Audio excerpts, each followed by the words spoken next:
I had a terrifying experience while exploring the old warehouses and industrial buildings on Moor Lane and Victoria Street in Preston. The buildings are surrounded by 4 roads: Victoria Street, Sizer Street, Ashmore Street, and the main road, Moor Lane. The abandoned site consists of 3 buildings with a courtyard in between them. These are now being used as a drug den off and on. However, I am sure there is something much more sinister, much more evil lurking in those buildings. I visited them a year ago out of interest for urban exploration for a few days. The first terrifying experience I had took place in the middle 2-story building with the broken windows. You can only enter through the broken glass door at the front.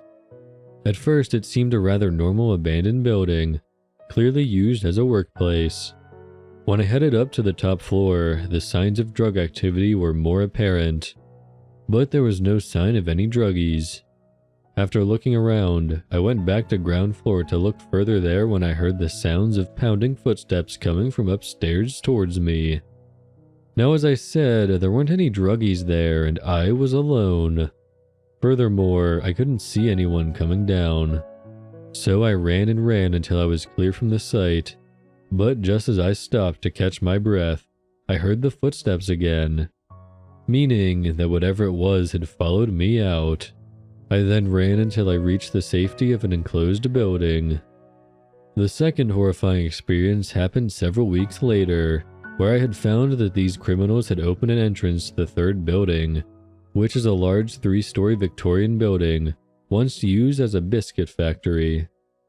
It had also been used as a brickworks in the last decade, a site to help Chinese students apply to UK universities, and the roof rooms were used as a dance studio.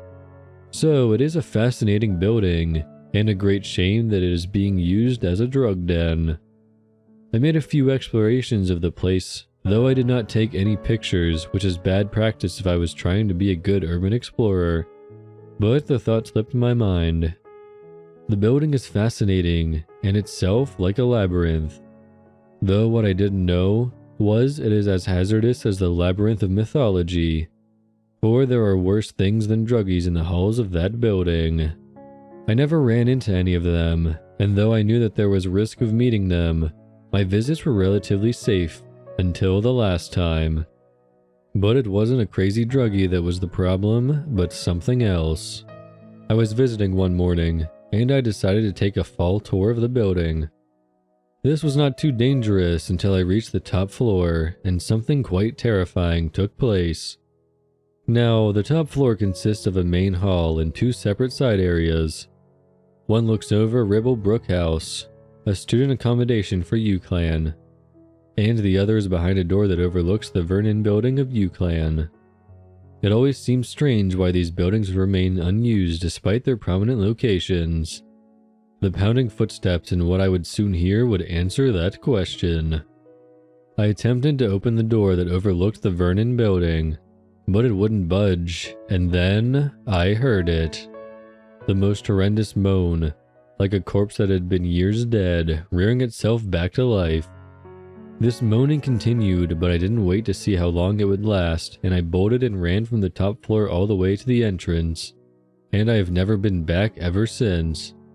There is something evil in that place, something monstrous, and it is telling that even the druggies do not stay there for long. The place was boarded up last year soon afterwards, but it is clear that the druggies have recently started going there again. So it is still possible to gain entrance if you wish. I have seen the way they gain entry, so I can tell you that if you want to investigate it. There was property bordering the location that used to be a pub, and is now used for social housing, though I suspect that many of the people are druggies themselves. Well, the bins outside the house are at a fence which they seem to climb over to get into the site. Also, the people who live in the former pub to help people gain access, so you can try them as well. This is, of course, if you dare to find out what lurks inside those dreadful buildings.